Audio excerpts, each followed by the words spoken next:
Payg'ambar alayhisolamning oq sochlari xurmoga ekilgan ekan.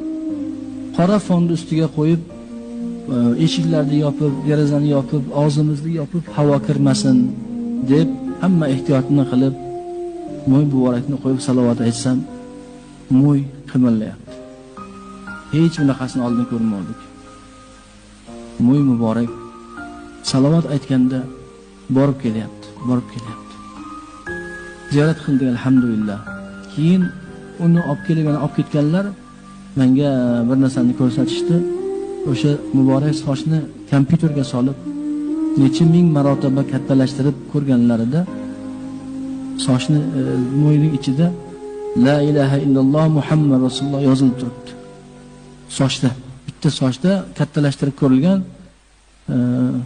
La ilaha illalloh Muhammad Rasululloh yozilib turibdi. Mim harfini, Muhammadning mimini ichini kattalashtirib ko'rilsa, mim harfi dumaloq bo'ladi. Mim harfini ichiga La ilaha illalloh yozilgan. O'qiysiz. Kim yozadi buni soch ichiga? Kim yoza oladi? Mo'y muborakni ichiga